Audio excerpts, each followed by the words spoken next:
మహాభారతంలోని ఉద్యోగ పర్వంలో చతుర్థాశ్వాసంలో మొదటి భాగాన్ని నేను పారాయణ చేస్తానండి.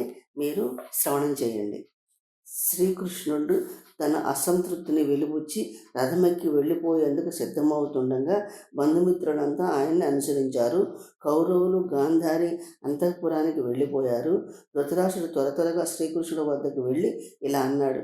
ధృతరాష్ట్రుడు, కృష్ణ, పాండవులతో విరోధం పెట్టుకోవద్దని నేను దుర్యోధనుడి వద్ద నెత్తి నోరు కొట్టుకుని మెత్తుకున్నాను.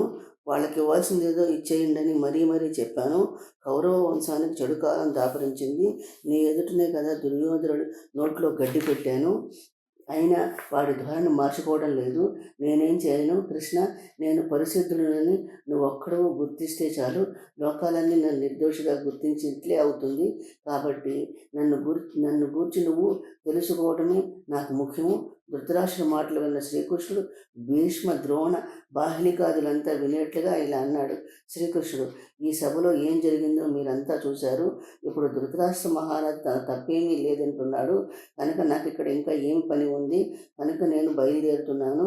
శ్రీకృష్ణుడు ఆ విధంగా పలికి రథమెక్కి కుంతి ఇంటికి వెళ్ళాడు. కుంతిని చూసి ఆమె పాదాలకు నమస్కరించాడు. పురుసభలో తను చెప్పిన మాటలన్నింటినీ చెప్పాడు. తానెంతో ఓర్పుతో నయాన చెప్పి చూశానన్నాడు. ఆ తరువాత భయాన కూడా చెప్పి చూశానన్నాడు. అన్నింటినీ మించి దుర్యోధనుడు తలపెట్టిన దుష్కార్యాన్ని సంక్షిప్తంగా చెప్పాడు. అత్త, కౌరవులంతా రాజ్యభోగాలు అనుభవిస్తూ మదించి ఉన్నారు. రానున్న అనర్థాన్ని తెలుసుకోలేకపోతున్నారు. మనకు అది మంచిదే కదా. అర్జునుడనే అగ్ని జ్వాలల్లో సరైన ఆహారం దొరికినట్లే అవుతుంది అత్త.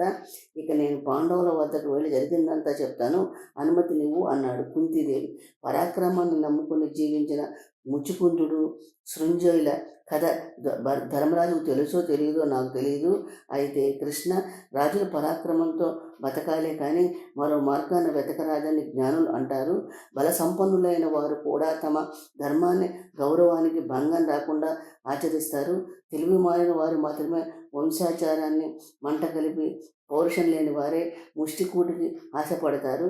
కృష్ణ, నీ బావమరుదులు సంధి కోసం తలకిందులుగా తపస్సు చేశారు కానీ కౌరవులతో కలిసి బతకడం అసంభవం. ఇప్పుడు సంధి బెడిసి కొట్టడం కూడా మంచిగా జరిగింది.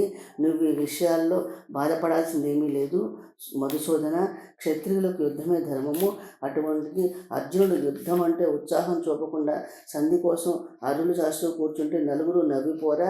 భుజబలం గర్వితుడైన భీమసేనుడు నోట ఈ సంధి మాటలు పలకవచ్చున? పోనీ వారు ఏదో అజ్ఞానం చేత అన్నారే అనుకో. సర్వజ్ఞుడైన నువ్వు సంధి మంత్రం జపిస్తూ రావడం ఏమైనా బాగుందా? భగవంతుడు మన ఎందుండి ఈ సంధి ప్రయత్నాలన్నింటినీ గండి కొట్టాడు. నాయన కృష్ణ, నిండు సభలో పాంచాలని కౌరవులు అవమానించిన విషయాన్ని పాండవులు మరిచిపోయారా? అప్పుడంటే న్యాయ ధర్మాలకు కట్టుబడి అడవులకు వెళ్ళారని నేను అర్థం చేసుకోగలిగాను. కానీ ఇప్పుడు అట్లా కాదు. న్యాయంగా తనకు రావాల్సిన రాజ్యభాగాన్ని ఇవ్వకుండా దుర్యోధనాదులు న్యాయ వినాశనానికి పూనుకున్నప్పుడు విరోచితంగా ఎదిరించి శాశ్వత కీర్తిని సంపాదించే ప్రయత్నం చేయవద్దా?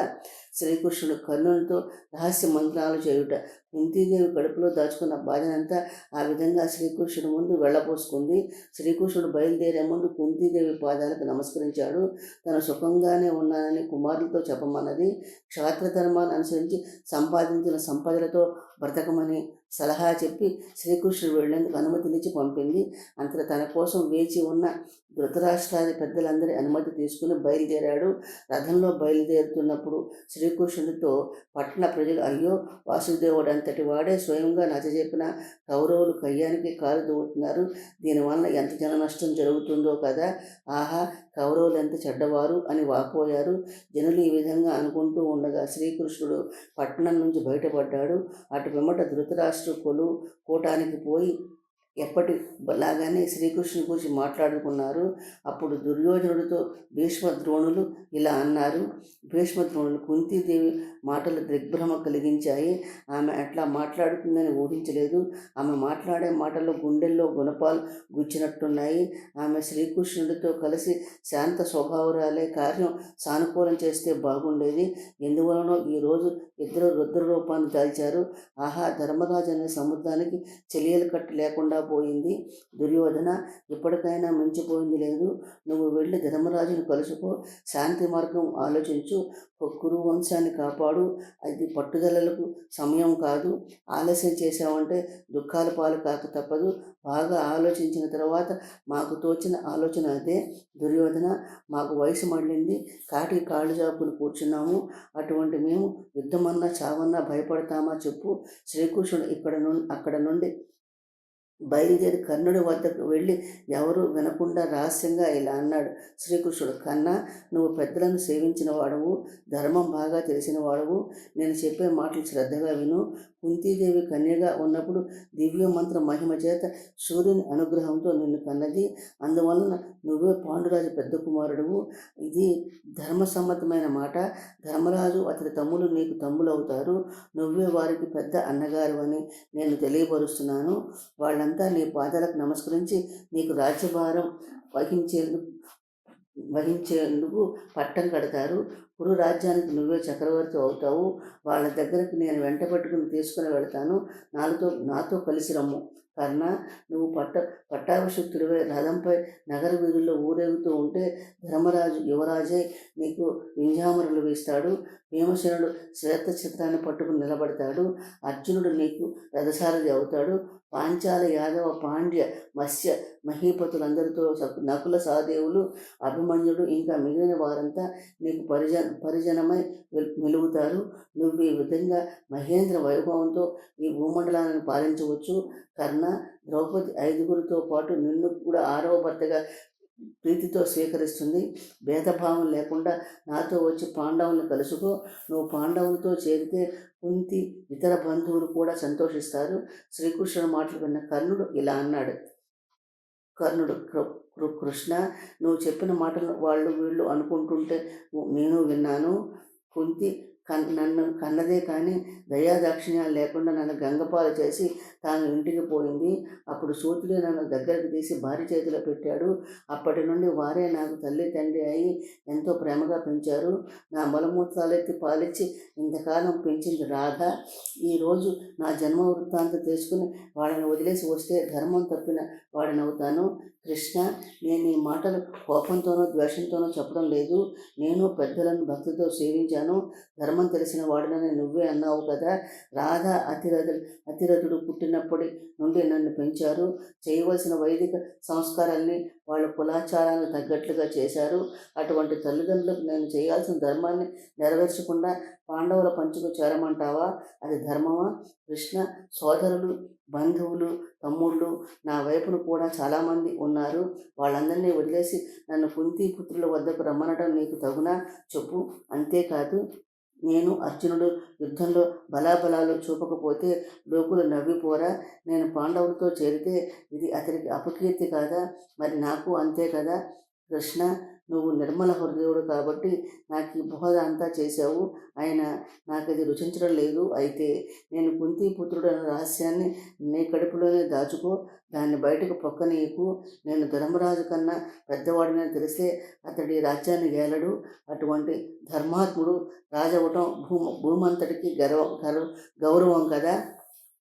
కృష్ణ, ధర్మరాజు చేసే యజ్ఞంలో తమ్ముళ్ళు 4 హోత, ఉద్ఘాత, అథర్వుడు బ్రహ్మలుగా వ్యవహరించుగాక.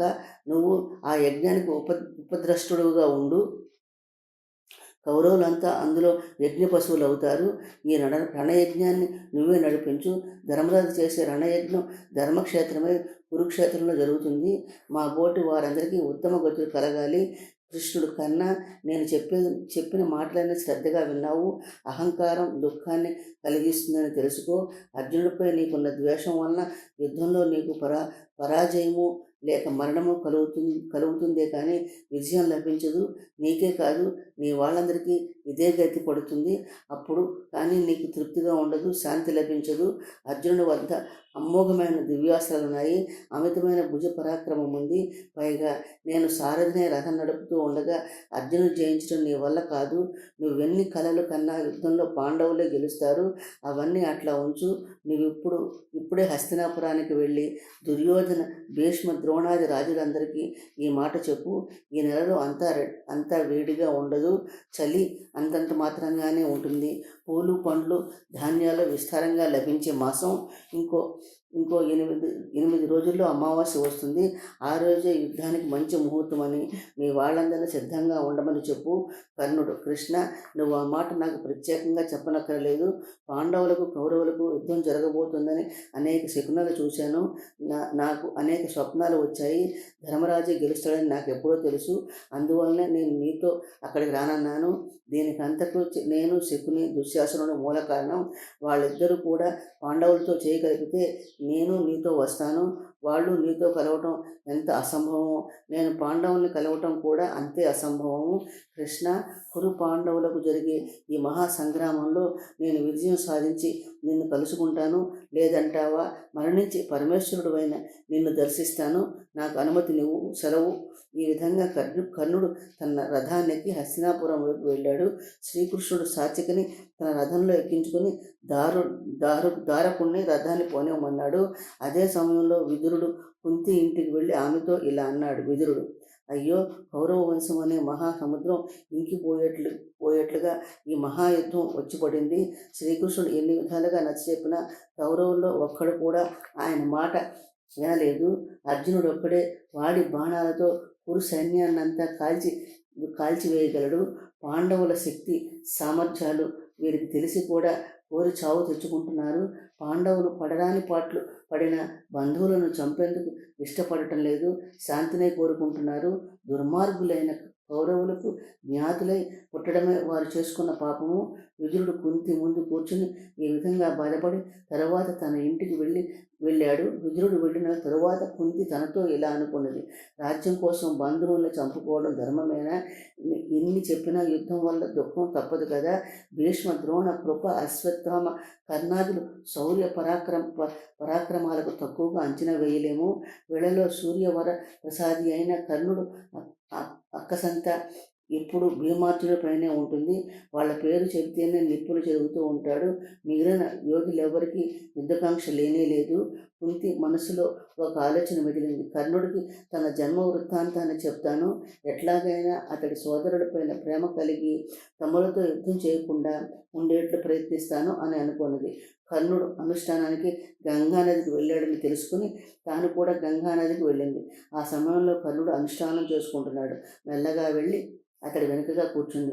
అనుష్ఠానం ముగించుకుని కళ్ళు తెరిచి 4 పక్కలా చూడగా వెనకాల కుంతీదేవి కూర్చుని ఉంది.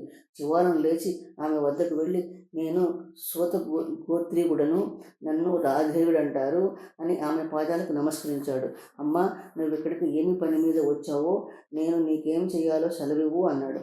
అప్పుడు ఆమె రహస్యంగా కర్ణుడితో ఇలా అన్నది. కుంతిదేవి: వత్స, నేను చెప్పే మాటలు సావధానంగా విను. నువ్వు సూతకులంలో జన్మించడం నిజం కాదు. నేను భోజుడు కుమార్తెనైన కన్యగా ఉన్నప్పుడు గొప్ప మంత్ర ప్రభావం చేత సూర్యభగవాన్ని ఇక్కడ రప్పించాను. అతడి అనుగ్రహంతో నువ్వు నా యందు జన్మించావు కనుక ఇక మీదట నువ్వు పరుల సేవలో ఉండాల్సిన అవసరం లేదు. నువ్వు కురువంశ శ్రేష్ఠుడవు. అటు ధర్మరాజాదులకు ఇటు దుర్యోధనాదులకు నీవే కాదగిన వాడవు. ఈ భూమండలాన్నంతా నువ్వే పరిపాలించు. కర్ణుడు: రాధేయుడన్న హీనస్థితిని విడిచిపెట్టు. కర్ణుడు: నువ్వు చెప్పిన మాటలు సత్యమే అయినా నేను ఒక మాట చెప్తాను విను. నేను క్షత్రియ సంస్కారాలు పొందేట్లు నువ్వు చెయ్యలేదు. ఇప్పుడు ఇహపర సుఖాలను కోరి నీ వెంట రావటం న్యాయమా? నువ్వే చెప్పు. సూర్యభగవాను నాకు ప్రసాదించిన జన్మ దూషించదగినది కాకపోయినా ఇంతకాలం రహస్యంగా ఉంది. ఈనాడు రహస్యాన్ని వెల్లడి చేస్తే నమ్మేవారు నమ్ముతారు, నమ్మని వారు నమ్మరు. ఇంకొక మాట, కర్ణుడి భుజ బల పరాక్రమాలు జగత్ ప్రసిద్ధం. ఇప్పుడు నేను కూడా కుంతీపుత్రుడని చెప్పుకుని అతడితో చేరితే నేను అతడి పరాక్రమానికి భయపడి పాండవుల పక్షాన చేరానని తప్పక అనుకుంటారు. అదీ కాక విరోధులని మహాసముద్రాన్ని నన్ను తెప్పగా చేసుకుని దాటి ఒడ్డుకు చేరాలని దుర్యోధనుడు కోరుకుంటున్నాడు. అటువంటి క్లిష్ట సమయంలో అతన్ని వదిలి రావడం ధర్మం కాదు. ఆయన వల్లనే లోకంలో నాకు ఒక గుర్తింపు కలిగింది. ఇంతకాలం కౌరవులు పెట్టిన తిండి తిని జీవించాను. ఇప్పుడు నా సాయం వారికి అవసరమని అందరికీ తెలిసిన సత్యమే. ఎంతటి విశ్వాసఘాతకులైన యుద్ధ ప్రారంభమయ్యే సమయంలో విడిచిపెట్టి రావచ్చునా? అట్లా చేస్తే లోకంలోని రాజులంతా నిందించరా? అమ్మ, నేను దుర్యోధనుని పక్షాన నీ కుమారులతో తప్పక పోరాడతాను. నీ మాటలు ధర్మసమ్మతమే అయినా కూడా నా నిర్ణయంలో ఎటువంటి మార్పు ఉండదు. నువ్వు నా సహాయం కోరి ఇంత దూరం వచ్చావు కనుక కపటం లేకుండా ఒక మాట ఇస్తున్నాను. ధర్మరాజాదులు నా చేతికి చిక్కినా కూడా వారిని చంపను. అయితే అర్జునుడి పైన నాకు క్రోధం అధికం కనుక సమయం సందర్భం కలిసి వస్తే అర్జునుడిని తప్పక చంపి తీరుతాను. అంతేకాదు, అర్జునుడి చేతిలో నేను చావటం కూడా నేను ప్రతిష్టగానే తీసుకుంటాను. నేను చచ్చిపోయినా అతడు చనిపోయినా నీకు 5 కొడుకులు మిగిలి ఉంటారు. అయితే నువ్వు 6 కొడుకులు కలిగి ఉండటం అన్నది కలలోని మాటే. కుంతీదేవి, భగవంతుడు ఎలా నిర్ణయించాడో అలాగే జరుగుతుంది. అయితే నువ్వు చేసిన సాటిలేని సత్యప్రతిజ్ఞ మాత్రం మర్చిపోవద్దు. నీ 4 తమ్ముల్ని చంపకుండా వదిలిపెట్టు. యుద్ధం చేసి నువ్వే అర్జునుని సంహరించడానికి నేను కూడా అంగీకరిస్తున్నాను. కుంతీదేవి ఈ మాటలు అంటూ కర్ణుని కౌగిలించుకుంది. అతడు తన అంగీకారాన్ని తెలుపుతూ ఆమెకు నమస్కరించి వెళ్ళిపోయాడు. శ్రీకృష్ణుడు హస్తినాపురం నుండి ప్లావ్యానికి వెళ్ళి ధర్మరాజుచే పూజలు అందుకున్నాడు. భీమార్జున నకుల సహదేవులు విరాట ద్రుపదాదులంతా వింటూ ఉండగా ధర్మరాజుతో ఇలా అన్నాడు శ్రీకృష్ణుడు. దుర్యోధనాదులు పొగరుతో కన్ను మిన్నో కానక కొట్టుకుంటున్నారు. నేను న్యాయంగా మాట్లాడిన మాటలేవి వినలేదు. సంధికి ససేమేర ఒప్పుకోమని కుండ బద్దలు కొట్టినట్టు చెప్పారు. తమ బలం ఎంత, ఎదుటివారిది ఎంత అని తెలుసుకోలేక అతి నీచమైన కార్యానికి పాల్పడ్డారు. అక్కడ అందరి ఎదుట తాను హస్తినాపురం వెళ్ళి వచ్చిన తీరంతా తెలిపాడు. అంతటా బడలికగా ఉన్నదని విశ్రాంతి కోసం తన భవనానికి వెళ్ళాడు. ఆనాటి రాత్రి ధర్మరాజు తమ్ముడితో కలిసి హస్తినలో తాను మాట్లాడిన విషయాలన్నీ వివరంగా చెప్పమని శ్రీకృష్ణుని కోరాడు. శ్రీకృష్ణుడు, ధర్మరాజా, మీ ఇద్దరికి యుద్ధం జరగకూడదని స్నేహంగా కలిసిపోవడానికి న్యాయము ధర్మమైన మార్గాలు ఎన్ని చూశాను. దుర్యోధనుడు నేను మాట్లాడిన మాటలన్నీ పట్టించుకోనే లేదు. చీదకన్ను వేసి చెవిలో పడకుండా అన్నీ తలతెక్క సమాధానాలు చెప్పాడు. ఒక్కొక్క సమయంలో నన్ను హేళన చేసి మాట్లాడాడు. అవన్నీ ఇప్పుడు చెప్పడం వల్ల లాభమేముంటుంది? మిమ్మల్ని కూడా బాధపెట్టడం తప్ప. గోవింద, దుర్యోధనుడు తలతెక్కగా మాట్లాడుతుంటే ధృతరాష్ట్రుడు మందలించలేదా? భీష్మ, ద్రోణ, విదురులు కానీ ఇతర పెద్దలు కానీ కల్పించుకుని మాట్లాడలేదా? శ్రీకృష్ణుడు, ధృతరాష్ట్రుడు కూడా నయాన భయాన ఎన్నో విధాలుగా చెప్పి చూశాడు. కానీ దుర్యోధనుడు తాను పట్టిన కుందేటికి 3 కాళ్ళని పట్టు కూర్చున్నాడు. తండ్రితో కూడా కటువుగా మాట్లాడి ఆయన మనసు నొప్పించాడు. శంతన మహారాజు పవిత్ర వంశాన్ని నాశనం చేయవద్దని నెత్తి నోరు కొట్టుకుని మెత్తుకున్నాడు. అప్పుడు భీష్మ, ద్రోణాదులు కూడా ఈ విధంగా చెప్పి చూశారు. ఓ దుర్యోధన, నీ తండ్రి ధృతరాష్ట్రుడు పుట్టి గుడ్డివాడైనా కూడా పరిపాలనా బాధ్యతలన్నీ పాండురాజే భుజాన వేసుకుని రాజ్యాధికారాన్ని మాత్రం ధృతరాష్ట్రుడి చేతిలో పెట్టి భక్తి ప్రపత్తులతో అన్నగారిని కొలిచేవాడు. పాండవులు కూడా కురువంశానికి ప్రతిష్ఠ తెచ్చే విధంగా జయతీయాత్రలు చేసి తెచ్చిన సంపదలన్నింటినీ కపట జ్యోతుల్లో పెట్టుకున్న నియమం ప్రకారం 13 ఏళ్ళు ధర్మబద్ధంగా గడిపారు. న్యాయంగా తన తండ్రికి చెందాల్సిన వాటాని ఇమ్మని అడుగుతున్నారు. నువ్వు న్యాయాన్ని తప్పి పాండవుల రాజ్యాన్ని ఇవ్వనని మూర్ఖంగా ప్రవర్తిస్తే కౌరవ వంశం అంతా నాశనమైపోతుంది, జాగ్రత్త అని హెచ్చరించారు. సభాసదులంతా విసుగు లేకుండా చెప్పవలసిందంతా చెప్పనే చెప్పారు. కానీ దుర్యోధనుడు వారి మాటలను జీర్ణించుకోలేక తమ్ముళ్లను సాయపడటానికి వచ్చిన రాజుల్ని వెంటబెట్టుకుని సభలో నుండి వెళ్ళిపోయాడు. దుర్యోధనుడు కుట్ల బుద్ధితో సభ నుండి వెళ్ళిపోయిన విషయం ధృతరాష్ట్రుడు తెలుసుకుని గాంధారిని పోవటానికి పిలిచాడు. ధృతరాష్ట్రుడు మళ్ళీ విదురుని పంపి దుర్యోధనుని పిలిపించుకున్నాడు. గాంధారి కూడా కొడుకుని సంధికి అంగీకరించమని బ్రతిమాలి చెప్పింది. ఏడుస్తూ శోకాలు పెట్టింది. ప్రేమతో చెప్పింది. నేర్పుగా ఉపాయంతో మంచి మాటలు చెప్పింది. ఎన్ని విధాలు చెప్పినా దుర్యోధనుడు తల్లిదండ్రుల మాట కూడా లెక్క చేయలేదు. తన పక్షంలో ఉండే రాజులందరినీ కురుక్షేత్రానికి పొమ్మని ఆజ్ఞాపించాడు. భీష్ముని సర్వ సైన్యాధ్యక్షుడిగా చేసి మనపై దాడికి అన్ని సిద్ధం చేసుకుని కూర్చున్నాడు. ఇది కౌరవుల నిర్ణయం. నేను నా శక్తి మేరకు మంచి చెప్పాను. అవమానించాల్సిన చోట అవమానించి, చులకన చేయాల్సిన చోట చులకన చేసి, తిరస్కరించాల్సిన చోట తిరస్కరిస్తూ కార్యం సాధించేందుకు ఎన్ని విధాల ప్రయత్నించాలో అన్ని విధాలా ప్రయత్నించి చూశాను. వెళ్ళిన పని ఎక్కడ చెడిపోతుందో అని భయపడి మళ్ళీ దిగివచ్చి బ్రతిమాలి చెప్పాను. శాంతి వచనాలు పలికాను. ఇంత ఇంత ఇంత చెప్పిన దుర్యోధనుడు కొరకిరాని కొయ్యి అయ్యాడు. నన్ను బంధించి బెదిరించాలనుకున్నాడు. అప్పుడు నేను అసాధారణమైన కొన్ని అద్భుతాలను ప్రదర్శించాను. పొత్తు కోసం ఎంతగా వెంపర్లాడాలో అంతా వెంపర్లాడాను. కానీ ఆ దుర్మార్గుడు ఎన్ని కష్టాలు వచ్చినా సహిస్తాడట. కానీ మీకు మాత్రం సూది మనం మోపినంత భూమినైనా ఇవ్వనని తెగేసి చెప్పాడు. ఇక కౌరవుల పట్ల దండోపాయం తప్ప మరేమీ పనిచేయదు. మీకు ఏది యోగ్యం అనుకుంటారో ఆ విధంగా చేయండి. ధర్మరాజు సోదరులారా, కౌరవుల కూటంలో జరిగిందంతా శ్రీహరి చెప్పాడు కదా. ఇక మనం ఆలోచించేదేమీ లేదు. మన శత్రువులను నాశనం చేయటమే మనకి పరమ లక్ష్యము. అందుకు మన శక్తియుక్తులన్నీ ధారపోద్దాం. ఇక రణరంగానికి కదలండి. కృష్ణ, ఇప్పటికీ కురువంశ వినాశనానికి నా మనసు అంగీకరించడం లేదు. మనకి ఇంకే మార్గము లేదంటావా? నీకు నా మనసు, నా తమ్ముల మనసు బాగా తెలుసు. అక్కడ దుర్యోధనాదులు తీరు చూశావు. భీష్మ, ద్రోణ, విదురాదుల మనోగతాలు విని వచ్చావు. మేము ధర్మవిరుద్ధంగా నడుచుకుంటున్నామన్న పేరు రాకుండా ఉండేట్లుగా మాకు కర్తవ్యాన్ని బోధించు. శ్రీకృష్ణుడు, ధర్మరాజా, యుద్ధం తప్ప రెండో మార్గం లేదు. ఎందువలనంటే నేను చెప్పిన నీతి వాక్యాలు వినకపోవడమే కాకుండా నన్ను పట్టుకుని బంధించాలని చూశాడు. ఇంకా అటువంటి అయోగ్యుడితో సంధి ఎట్లా కుదురుతుంది? యుద్ధం తప్ప నా మనసుకు మరో ఆలోచన ఏది కనిపించడం లేదు. అంతేకాదు, విదురుడు రహస్యంగా చెప్పిన మాటలు భీష్మ, ద్రోణ, బాహ్లికాది వృద్ధులు దుర్యోధనుడి విషయంలో పడ్డ హృదయక్షోభ, కుంతీదేవి కౌరవులంతా ఉంటుండగా అన్న మాటలు ఉన్నట్లు చెప్పాను. కనుక ధర్మరాజా, నీకు యుద్ధం తప్ప వేరే మార్గం లేదు. యుద్ధం నువ్వుగా కోరుకోవడం లేదు. ఎదుటివారి ప్రోద్బలంతో తప్పనిసరి పరిస్థితుల్లో నువ్వు యుద్ధం చేయాల్సి వస్తుంది. కనుక ఇందులో ఏ పాపము లేదని నా అభిప్రాయము. అప్పుడు తమ్ములంతా అన్నగారి ముఖంలోకి చూశారు. ధర్మరాజు తమ్ములతో ఇలా అన్నాడు. ధర్మరాజు, మనం కౌరవుల వలన పడిన కష్టాలన్నీ గుర్తుకొచ్చి కుంతీదేవి మారణకాండకు సమ్మతించింది. బంధువును చంపడానికి నా మనసు అంగీకరించడం లేదు. మీరు కూడా ఆలోచించి ఏదైనా మార్గాంతరం ఉందేమో చెప్పండి.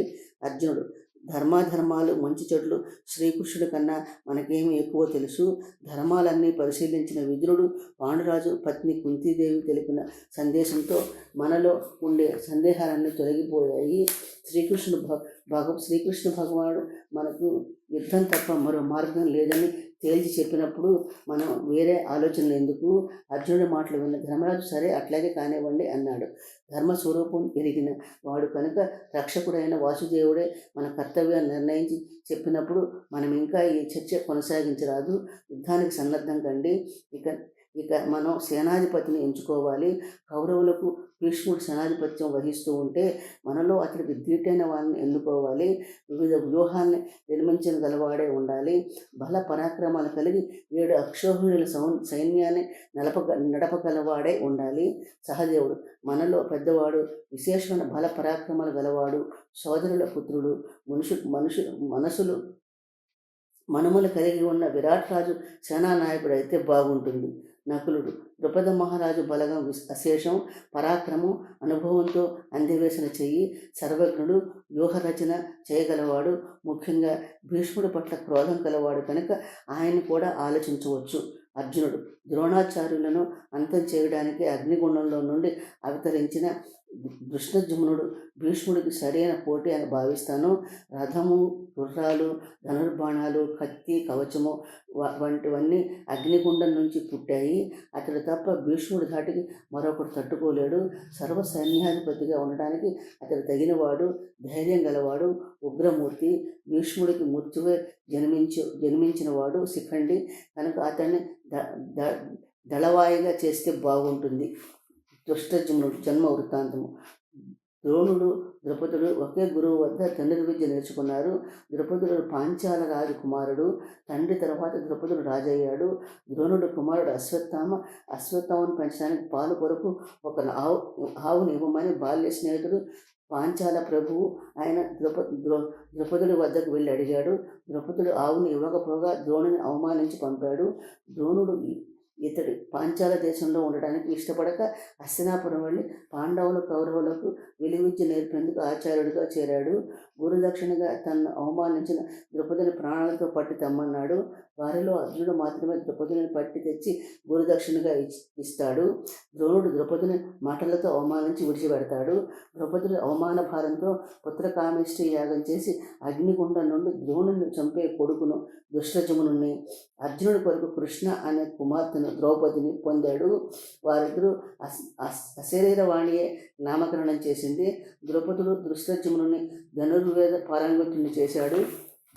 ధర్మరాజు, కృష్ణ, నువ్వు సర్వజ్ఞుడువు. జంగర స్థావరాల ఎక్కువ తక్కువ నీకే అందరికన్నా బాగా తెలుసు.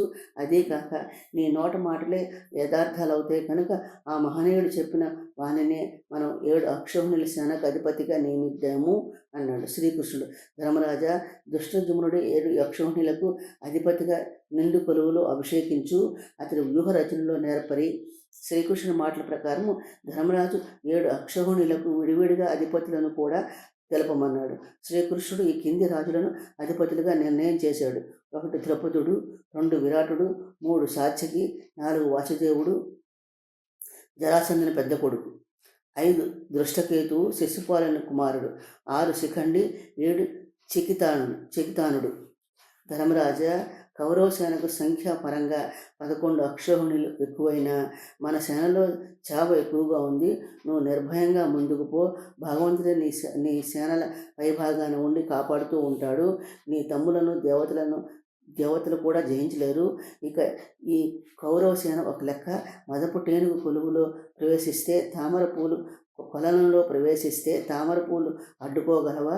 ఈ విధంగా సేనా విభాగాలు చేసి నాయకత్వాన్ని నిర్ణయించి శ్రీకృష్ణుడి ఇంటికి వెళ్ళగా పాండవులంతా ఇళ్లకు పోయి సుఖంగా నిద్రపోయారు. మరునాడు ఉదయాన్నే ధర్మరాజు సర్వ సేనాపతిని, 7 అధిపతుల్ని, సేనలను వెంటబెట్టుకుని కురుక్షేత్రం వైపుగా ప్రయాణం సాగించాడు. అప్పుడు ధర్మరాజు, అర్జున, ఈ కృష్ణుడే సర్వవ్యాపకుడైన భగవంతుడే మనల్ని అన్ని వైపులను రక్షిస్తాడు.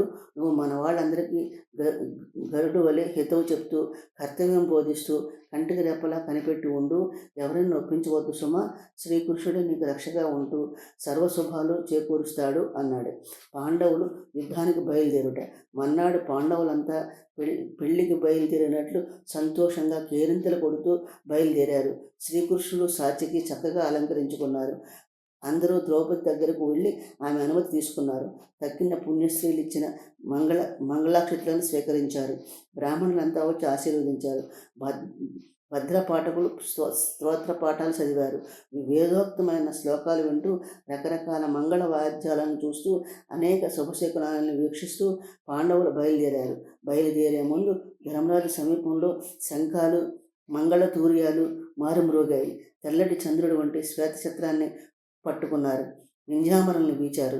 వందిమాగదులు స్తోత్ర పాఠాల మధ్య ధర్మరాజు రథాన్నెక్కి కూర్చున్నాడు. తెల్లటి గుర్రాన్ని కట్టిన అర్జునుడు రథానికి శ్రీకృష్ణుడు సారథిగా కూర్చున్నాడు. అర్జునుడు అన్నగారిని నమస్కరించి దేవదత్తాన్ని పూరించాడు. ఆ వెంటనే శ్రీకృష్ణుడు పాంచజన్యాన్ని పూరించాడు. ఆ తర్వాత నల్లచర్ల గుర్రాలను పూంచిన రథంపై భీముడు, చిలుకాకుపచ్చ రంగులో పూంచిన రథంపై నకులుడు, మేఘవర్ణం గుర్రాలను పూంచిన రథంపై సహదేవుడు, ఇంకా వివిధ రథాలపై అభిమన్యుడు మొదలైన వీరులంతా బయలుదేరారు. వీరంతా కూడా ధర్మరాజుకు నమస్కరించి శంఖాలు పూరించారు.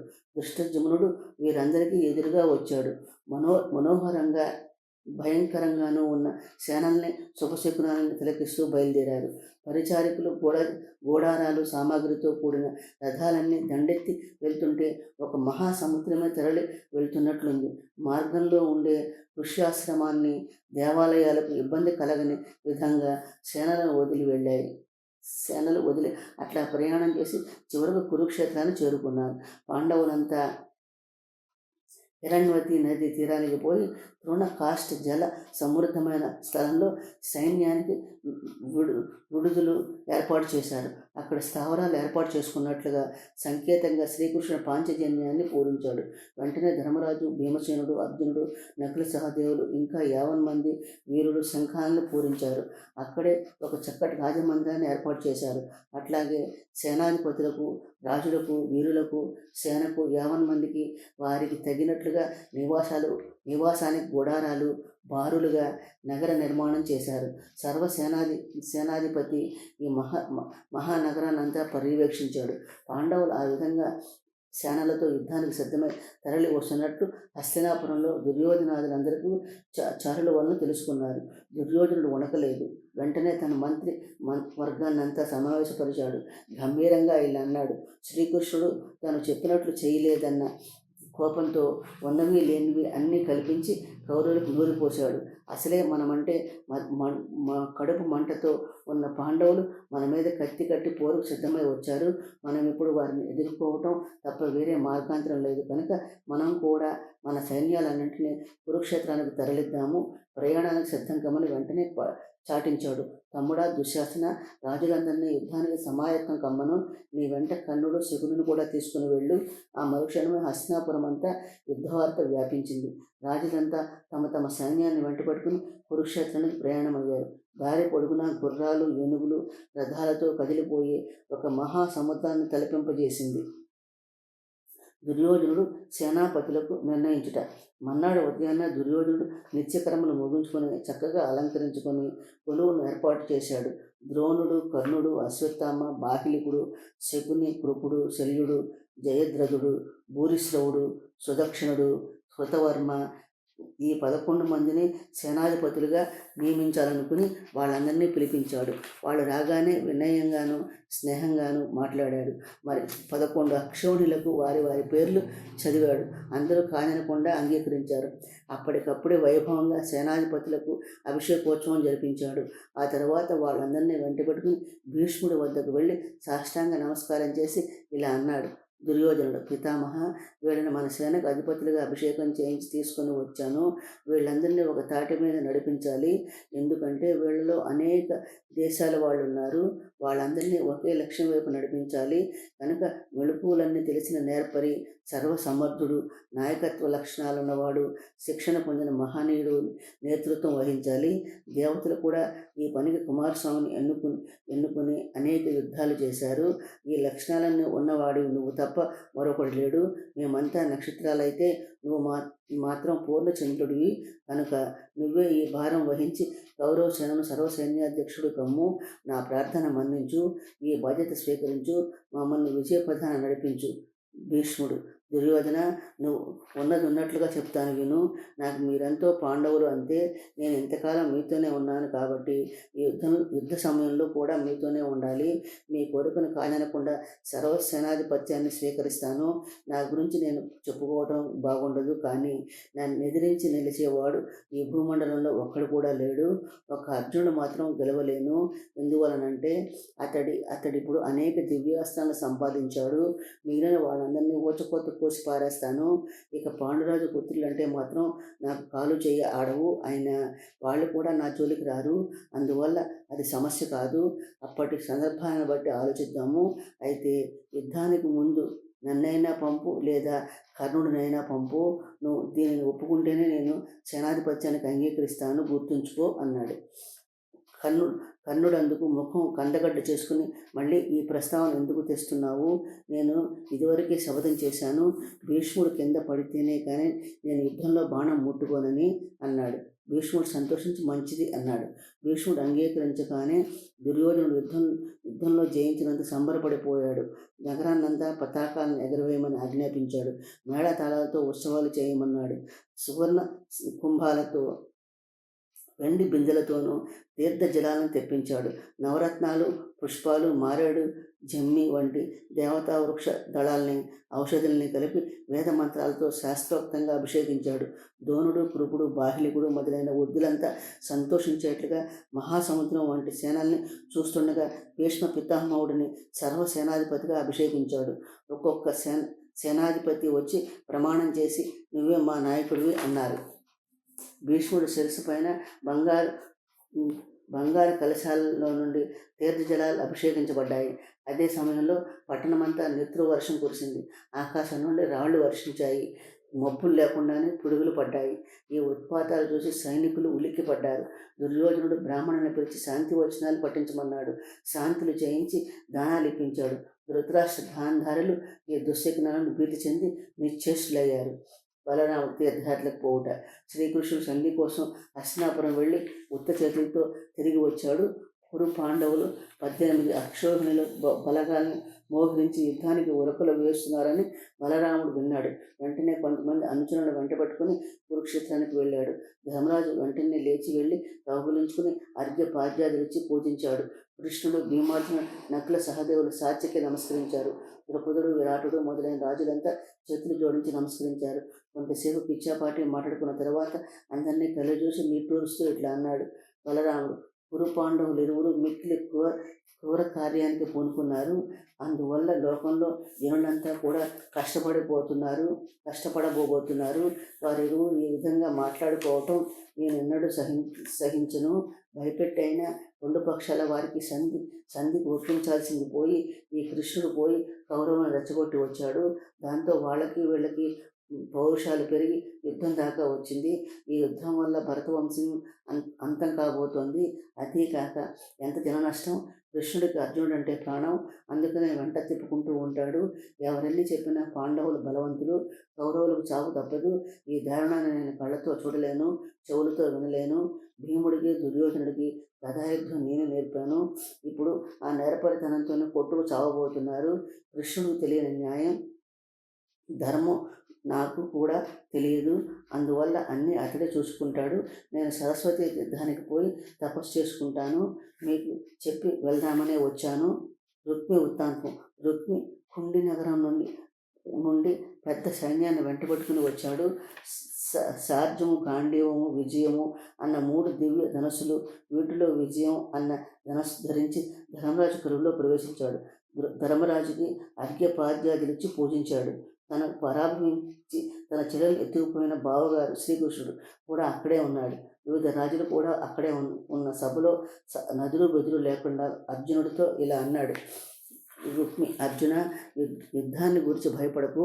ఒకవేళ భయపడితే నాతో చెప్పు, సంకోచించుకు. నేను ఇక్కడ ఉన్నానన్న ధైర్యంతో ముందుకు పో. నన్ను ఎదిరించి ఎవడో బతికి బట్టకట్టలేడు సుమా. ఈ సంగతి లోకంలో అందరికీ తెలుసు. నేను చెప్పేది అర్థమైంది కదా అన్నాడు. ఆ మాటలు విన్న అర్జునుడు పక్కాలను నవ్వేశాడు. నువ్వు వచ్చిన తర్వాతనే నాకు కొండంత ధైర్యం వచ్చింది. ఆ వచ్చేది కొద్దిగా ముందే రావచ్చు కదా.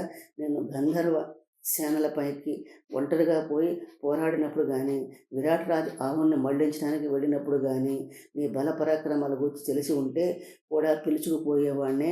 ఇంతవరకు ఒంటరిగా వెళ్ళి ఏదో విధంగా సంభాళించుకుంటూ వచ్చాను. అయితే ఇప్పుడు మీ బావగారు శ్రీకృష్ణుడు తోడుగా ఉన్నాడు కాబట్టి 14 లోకాలన్నీ అవలేలుగా జయించుకొస్తాను. నాకు నిజంగానే భయం వేసినప్పుడు పిలుస్తాను, అప్పుడు రావచ్చు. ఇప్పటికి నీ అవసరం ఏమీ లేదు. నీ శరణాన్ని తీసుకుని వెళ్ళి ఇంకెవరికైనా నీ సాయం కావాలంటే ప్రయత్నించు వెళ్ళు అన్నాడు. తన సహాయం తీసుకున్నందుకు కోపగించుకుని వెళ్ళిపోయాడు. ఆ విధంగా అవమానించబడ్డ రుక్మి సరాసరి దుర్యోధనుడి దగ్గరికి వెళ్ళాడు. అక్కడ ఇదే మర్యాద జరిగింది. దాంతో రుక్మి వచ్చిన దారి పట్టక తప్పలేదు. భరత యుద్ధంలో రాజన్న ప్రతివాడు అటు పాండవుల పక్షాన ఇటు కౌరవుల పక్షాన పోరాడారు. ఇక ఒక్క బలరాముడు, రుక్మి మాత్రం ఎవరి పక్షాన పోరు సలపకుండా వాళ్ళ దారిన వాళ్ళు వెళ్ళారు. తెల్లవారితే యుద్ధం అనగా ధృతరాష్ట్రుడు సంజయుడిని పిలిచి ఇలా అన్నాడు. యుద్ధం అనర్థాలకు దారితీస్తుందని నాకు తెలుసు. చివరి నిమిషంలో దుర్యోధనుడిని పిలిచి వారిద్దామనుకున్నాను. అయినా నోట్లో మాట వెలికి బయటికి రాలేదు. ఏది ఎట్లా జరగాలో అట్లా జరగక మానదు. మన చేతుల్లో ఏమీ లేదనిపించింది. ఇంతమంది రాజులు యుద్ధంలో చావటం ఖాయం. ఇదే మంచిదేమో. ఉలూకుని సందేహము. సంజయుడు, ధృతరాష్ట్ర మహారాజా, ఎంతసేపు నీ కొడుకు దుర్మార్గుడని చెప్పి తప్పించుకోవాలని చూస్తూ ఉంటావు. దుర్యోధనుడు పాండవులకు అపచారాలన్నీ నీ అనుమతి లేకుండా చేశాడంటే నమ్మమంటావా? నిన్నగాక మొన్న నీ కొడుకు దుర్యోధనుడు శకుని కొడుకు ఉలూకుని ధర్మరాజు వద్దకు పంపి ములుకుల్లాంటి మాటలు అనిపించాడు. అప్పుడు ఆ సభలో శ్రీకృష్ణుడు, ద్రౌపదుడు, విరాటుడు ఇంకా అనేక మంది రాజులు ఉన్నారు. నీ కొడుకు ఉల్లూకుడు చేత అనిపించిన మాటలు చెప్తాను విను. ఉల్లూకుడు, ధర్మరాజా, దుర్యోధనుడు మీకు చెప్పి రమ్మని కొన్ని కఠినమైన మాటలు చెప్పి పంపాడు. అయితే అవి విని నువ్వు మా పైన కోపగించుకోకూడదు. ధర్మరాజు, భయపడకు. నిన్ను నిన్ను ఆ బుద్ధిమంతుడు చెప్పమన్న తొంటరి మాటలనే నిర్భయంగా చెప్పు, అంతేకాదు సభలో వారంతా వినేట్లుగా చెప్పు అన్నాడు ఉలూకుడు. ధర్మనందన, నన్ను ఎదిరించాలంటే ఇంతకాలం భయపడుతూ ఉన్నావు. ఈనాటితో ఎట్లాగో ధైర్యమంతా కూడగట్టుకుని యుద్ధం చేయడానికి ముందుకు వచ్చావు. ఆనాడు సంజయుడితో నువ్వు నీ తమ్ముళ్ళు గొప్ప యోధానుయోధుల్లాగా నోట్లోకి వచ్చినట్లల్లా మాట్లాడారట. అనుభవిస్తున్న రాజ్యం కాస్త పోయింది. దాంతో నోటి దగ్గర కూడు నేలపాలైనట్లయింది. నోరు మూసుకుని పడుకున్నారు. నీ భార్యకు నలుగురిలో అవమానం జరుగుతుంటే ధైర్యం లేని వాళ్లే జీవోత్సవాల్లా చూస్తూ నుంచున్నారు. రేపు యుద్ధంలోనైనా తోకముడిచి పారిపోకుండా ఉండాలి సుమా. ఊరు పేరు లేని వాళ్ళను, యుద్ధంలో నిలబడలేని వాళ్ళందరినీ ప్రోగు చేసుకుని యుద్ధరంగానికి వచ్చావు. ఇక్కడ వరకు వాళ్ళను వీళ్ళను ప్రోగు చేసుకుని రాగానే సరికాదు, పెరిగితనంతో పారిపోకుండా నిలబడగలగాలి. అది నీ వల్ల కాదు. ఎందువలనంటే భీష్మ ద్రోణుల చేతి దెబ్బ తగిలిన తరువాత కానీ వాళ్ళకు తెలిసి రాదు. అడుగడికి కృష్ణుడి దగ్గరికి పోయి పాఠాలు చెప్పించుకుంటూ ఉండండి, లేకపోతే మీకు ఒక్క అడిగైనా ముందుకు పడదు. భీమసేన, దుశ్శాసనుడు రక్తం తాగుతానన్నావు కదా, ఏది నీ ప్రతాపం చూపు. ఇంకా ఆలస్యం ఎందుకు? భీమసేన, నువ్వు బావిలో కప్పలాంటి వాడివి.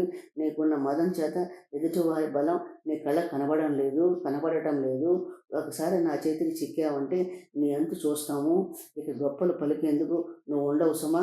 అర్జున, తాటి చెట్టంత గాంధీవాన్ని చూసి మురిసిపోకు. కృష్ణుడు నీ పక్కన ఉన్నంత మాత్రాన ఆకాశం భూమి ఏకమవుతాయా? ఆయన అరుపులు ఆర్భాటాలకు భయపడిపోయి రాజ్యంలో భాగం ఇచ్చేందుకు నేనేమైనా వెర్రివాడినా? అర్జున, పేడిపై బృహన్నల అనే పేరుతో పొట్టపోసుకున్న నువ్వు వంటవాడిగా బతుకు వెళ్ళి తీసుకున్న భీమసేనుడికి రాజ్యం కావాల్సి వచ్చిందా? ఏదో విధంగా రాజ్యం పొందాలన్న పేరాశతో విరాటుడు కొలువులో నానా కష్టాలు పడ్డారు కదా. ఇదేనా వీర సూర్యుల పరాక్రమం? శ్రీకృష్ణుడు మాయలు, ఇంద్రజాలాలు ఇంకా చేస్తూనే ఉన్నాడా? తాను గొప్పగా రాజనీతితో మాట్లాడనని నోటికొచ్చిన మాటలన్నీ మాట్లాడిపోయాడు. వీరంతా ఎన్నెన్ని ప్రలాపనైనా పేలండి. 50,000 మంది అర్జునుడు, కృష్ణుడు ఏకమై వచ్చినా కూడా మేము యుద్ధాన్ని కోరుకుంటున్నాము. ఇన్ని మాటలెందుకు? మీకు సూది మోనంత మోపినంత భూమిని కూడా ఇవ్వను. ఉలూకుడి మాటలు విన్న భీమార్జున, నకులు, సహదేవులు ఒకరి ముఖాలు ఒకరు చూసుకున్నారు. కోపంతో ముఖాలు ఎర్రగా అయ్యాయి. అది చూసిన కృష్ణుడు నవ్వుతూ ఉలూకుడితో ఇలా అన్నాడు. ఉలూకుడా, నువ్వు వెళ్ళి అందరూ వింటూ ఉండగా దుర్యోధనుడితో ఇలా చెప్పు. యుద్ధం రేపే మా చేతుల్లో పడ్డావు. ఇక తప్పించుకొని పోలేవు. నీకు మరణం తప్పదు. శ్రీకృష్ణుడు సారథ్యం వహిస్తున్న అర్జునుడు రథం నువ్వు ఎక్కేందుకు నువ్వెక్కడికి పారిపోతే అక్కడికల్లా వెంటపడుతుంది. ఇక భీముడు అంటావా, 10,000 ఏనుగుల సత్తువ ఉన్నవాడు. ఇతడు ఎప్పుడు మీకు మళ్ళీనే బడాయి పలుకులు మాట్లాడాడు. యుద్ధరంగంలో దుశ్శాసనుని గుండెలు చీల్చి నీ కళ్ళెదిటే వాడి రక్తం తాగుతాడు. అర్జునుడు, మాకు సాయంగా వచ్చిన వారిని గురించి చులకనగా మాట్లాడుతున్నావు. నీ తరపున చేరిన వాళ్ళంతా నా చేతుల్లో చావు దెబ్బలు తిన్నవాళ్లే. రేపు మళ్ళీ యుద్ధంలో వారి సత్తా ఏమిటో చూస్తాను. నీకు స్వతహా బలం లేదు. వారి బలాన్ని, వీరి బలాన్ని గూర్చి చెప్పి బెదిరిస్తే ఇక్కడ బెదిరిపోయే వాళ్ళు ఎవరూ లేరు. కురువంశంలో విశిష్టమైన వాడు, నియమ నిష్టలతో జీవించిన వాడు, వృద్ధుడు, పూజ్యుడు అయిన భీష్ముడిని పురుగొలిపి నువ్వే సర్వసేనాధిపతిని వంచి ఈర్ష్యతో యుద్ధంలో చంపదలిచారు. దుర్యోధన, నువ్వు భీష్ముడిని నువ్వు అనుకున్నంత మాత్రాన బతికిపోయానని అనుకుంటున్నావా? కలగంటున్నావా? లోకంలో ఉన్న బలశాలు అందరిలోనూ భీష్ముడు గొప్పవాడని దుర్యోధనుని ఊహ అది ఒట్టి భ్రమ. భీష్ముడు అడ్డు పెట్టుకుని ఏదో విధంగా బతికిపోవాలని ఆశిస్తున్నావు. చూస్తూ ఉండు. నువ్వు ఎవరినైతే నమ్ముకున్నావో ఆ భీష్మ పితామహుడిని ముందుగా పడగొడతాము. ఆ తర్వాత మా గురువు గారైన ద్రోణాచార్యులను అంతమొందిస్తాము. అతడి తర్వాత సూతపుత్రుడైన కర్ణుడు నేలకూలతాడు. అప్పటికి కానీ నీకు కళ్ళు తెరిపిన పడవు దుర్యోధన. నీ తమ్ములు కుమారులు మరణాలని కళ్ళారా చూసి భీముడు దెబ్బకు నేల నేల కూలినప్పుడైనా నువ్వు చేసిన పాపాలన్నీ తలుచుకో. ఒలువుగా ఈ విషయం అట్లా ఉండనిమ్ము. నువ్వు త్వరగా వెళ్ళి ఉదయాన్నే నీ రాజును యుద్ధానికి పంపు. ఇవి అర్జునుడి మాటలని చెప్పు. అంతటా ధర్మరాజు ఉలూకునికి తాంబూలము ఆభరణాలు ఇచ్చి పంపాడు. ఆ తర్వాత దృష్టజుమ్నుడితో రేపే యుద్ధమని ప్రకటించి యుద్ధానికి కావలసిన ఏర్పాట్లు చేయమన్నాడు. దృష్టజుమ్నుడు ద్రోణుని చంపే అవకాశం ద్రోణుని చంపే అవకాశం కలిగినందుకు సంతోషించాడు. దృష్టజుమ్నుడు శిఖండిని వెంటపట్టుకుని యుద్ధ ఏర్పాట్లు పర్యవేక్షించేందుకు వెళ్ళాడు. అట్లాగే ఉలూకుడు కూడా దుర్యోధనుడు కలుసుకుని కృష్ణార్జునుడు పలికిన మాటలు ఉన్నది ఉన్నట్లుగా చెప్పాడు. దుర్యోధనుడు కర్ణుని పిలిచి రేపే యుద్ధమని సేనలన్నింటినీ చాటించమని చెప్పి పంపాడు. ఈ విధంగా రెండు పక్షాల యుద్ధం పట్ల అమితోత్సాహం చూపాయని సంజయుడు చెప్పగా ధృతరాష్ట్రుడు ఇలా అన్నాడు. ధృతరాష్ట్రుడు, సంజయ, అర్జునుని భీష్ముడు గెలవగలడంటావా? అది అట్లా ఉంచు. ఉలూకుడు మాటలు విన్న తరువాత ఎవరేమన్నారో చెప్పు. ఉద్యోగ పర్వంలో చతుర్థాశ్వాసంలో మొదటి భాగం పూర్తయిందండి. నా ఛానల్ కూడా సపోర్ట్ చేయండి, సబ్స్క్రైబ్ చేయండి, లైక్ చేయండి, షేర్ చేయండి. నా పారాయణం కనుక మీకు నచ్చినట్లయితే కామెంట్ రూపంలో తెలియచేయండి.